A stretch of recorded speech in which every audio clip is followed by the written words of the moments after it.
Hello, boys and girls. Today we are going to be talking about a special group of good citizens named the WASPs, W-A-S-P-S, and that stands for the Women Air Force Service Pilots. Boys and girls, during World War II, women were not allowed to serve in combat. They were not allowed to fight in battle. However, these women were allowed to prepare the airplanes, to move them from the factories and get them ready for combat. And it was just a very select group of women that were allowed to be these Women Air Force Service Pilots. We're going to read a story today about one of those ladies. Her name was Maggie Gee. Our book today is called Sky High, and so this is a biography, a story about one of those real women in history, one of these Women Air Force Service Pilots. So here we go with the story, the true story of Maggie Gee. When I was little, something special happened every Sunday. Other families went to baseball games or the movies, but not mine. Instead, we would drive out to the airport. We weren't going on a trip or meeting someone from a flight.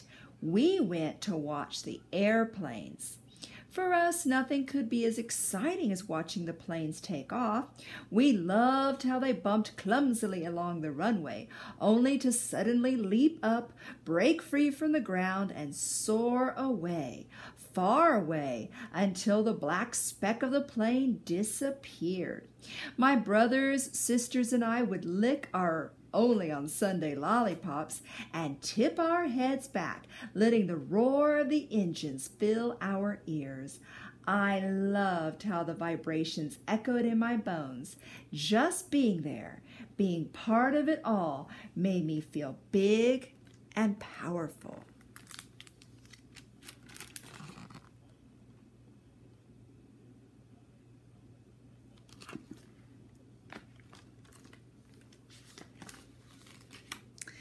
I like to search for my favorite pilot, Amelia Earhart. Do you remember studying Amelia Earhart, boys and girls? She had flown all the way across the ocean by herself, and I wanted to be just like her. Once, I'm sure I saw her. When I waved, she saw me and waved back. It had to be her. I didn't know of any other women pilots back then, just Amelia Earhart. And me, well, I would be a pilot someday. So here she is at one of those air shows, boys and girls, and she swears that she spots Amelia Earhart.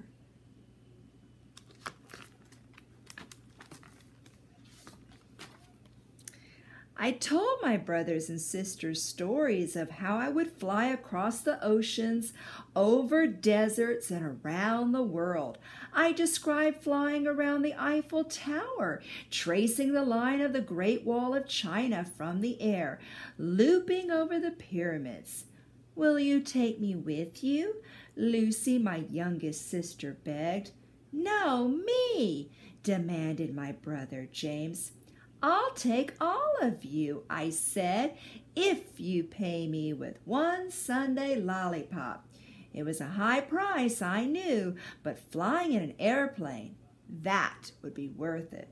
When my mother heard my offer, she laughed. "Save your lollipop," she said. "Maggie is just telling you stories. Some stories are true, and some are made up. Now I tell true stories."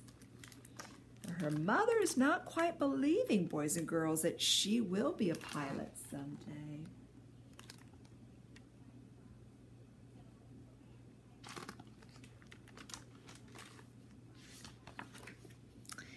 And then she would tell us about life in China, where she and my father had lived before they came to America.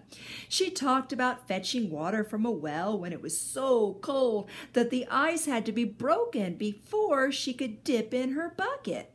She talked about festivals when the whole village danced in the streets in bright silk clothing, and tables were set up outside for everyone to eat together. Her stories felt as far away as China, and nothing like our life in California. They were like dreams, beautiful and mysterious, impossible to touch. My stories are truer than that, I thought. One day I would be able to taste and smell and feel my stories. One day I would make them come true.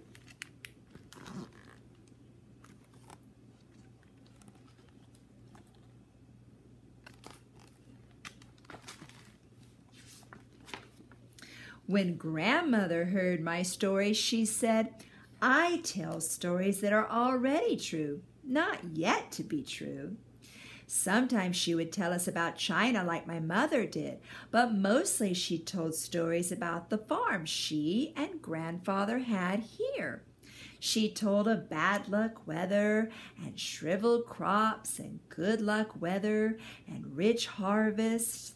She told of plums as big as her fist and hail as big as our toes. These stories felt real to me, but they weren't mine.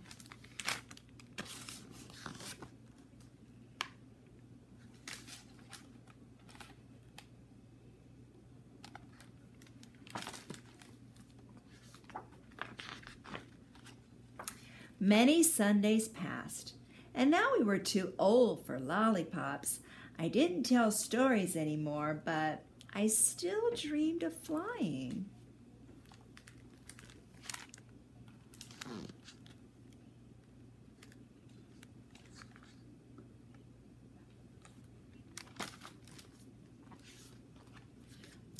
Until a nightmare happened. A war, a very big war, so big the whole world was fighting, and it was called World War II. Everyone did what they could to help. My brothers joined the army, and my mother worked as a welder building Liberty ships to transport troops. "You can work here with me," she said. "Do some good for your country." "I will work for my country," I agreed, "but in my own way. Now is my chance to fly."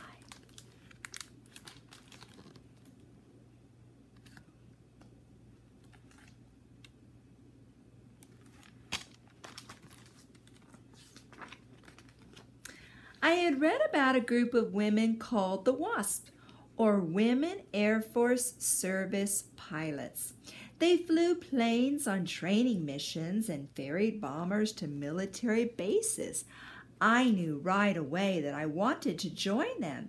I would be doing something important for the war, and I would be able to fly if I could only earn my wings. First, I had to go to flight school to learn how to fly. That summer, 2 friends and I bought a car together. It didn't matter that none of us knew how to use it yet. I taught myself to drive on the long trip to flight school.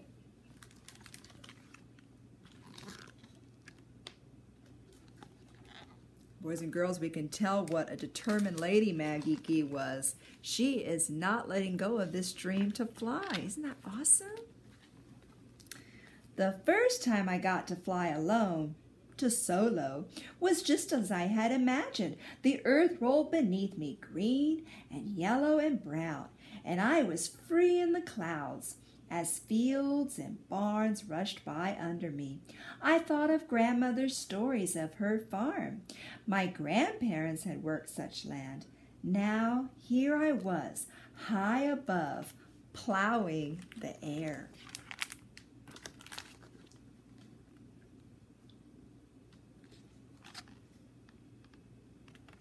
Does she remind you, boys and girls, of any other people that we've studied in history? Maybe Amelia Earhart or Bessie Coleman, how brave they were, the way that they chased after their dreams. I was a good pilot, good enough to be chosen to go on for training as a WASP. The friends who had driven out with me, they weren't picked, but at least now they knew how to drive and could get themselves home. I stayed behind, eager to be up in the air as much as possible. WASP training was much tougher than flight school. We did the same intense work that the male pilots had to do.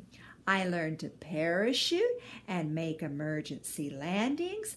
I learned to loop the loop and fly low over cows' heads, surprising them. It was hard and tiring and wonderful all at once.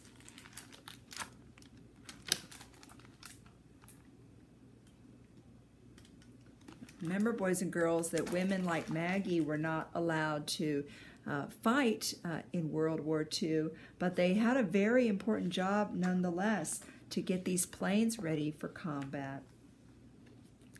The day that I earned my wings and was made a WASP, I was so proud that I felt as if I could fly without an airplane. I sent my mother a postcard. All I wrote was, "Some stories are true, some are not. This is a true story." My family's stories flew with me, but now I was living out my own true stories. Some missions were fun, like flying in formation with other WASP, waiting for the male fighter pilots to attack us. They were also in training and didn't attack our planes, just the banners behind us, but they used live ammunition even for practice. For me, it was like playing tag in the air. So the male soldiers, boys and girls, are practicing to be in combat. They're not shooting at Maggie and her plane, but they would shoot at this banner behind the airplane. And so Miss Burl still thinks that's a little scary. Maggie was just so brave. Other missions were really scary. Once I had to fly across the country late in the day as the sun slipped lower and lower and the sky grew darker and darker. I couldn't see to fly. I needed to land, but bigger planes churned the air next to me with their giant propellers, and my small plane almost tipped over.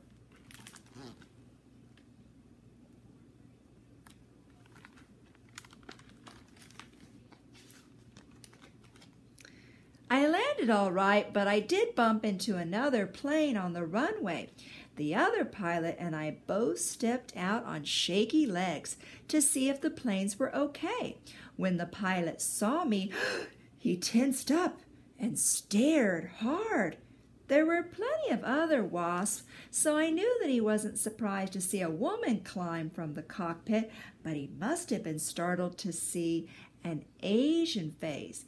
Oh, boys and girls, this pilot is confusing her for the enemy.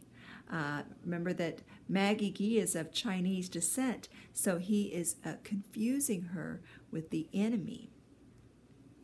I could tell that he was mistaking me for an enemy pilot, a Japanese kamikaze, or a spy. I had heard it all before, but this time I didn't get angry. Instead, I smiled and said, "Hello." "You're American?" he asked nervously. "Born and bred," I answered and offered my hand to shake. "Well, don't that beat all?" he said. "Never thought I'd see the day." I felt like an exhibit at the county fair, a two-headed cow, the amazing Chinese-American wasp, but only for a minute. I got back in my plane and once more was a pilot, plain and simple. I felt big and strong again, and no one could take that feeling away.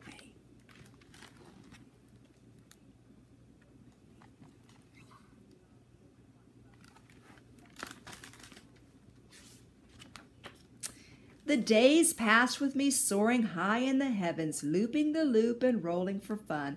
But working hard, too. I was helping my country to win the war. But I was also helping myself, making my own stories and dreams come true. Now I tell these stories to my children and grandchildren, and my tales must seem as far away to them as China. They cannot imagine such a war. They cannot imagine being one of only 2 Chinese-American pilots in the WASP. They cannot imagine trying to fly at night with only your eyes to guide you. But my stories aren't yet to be true anymore, because I earned my wings. Now they're already true.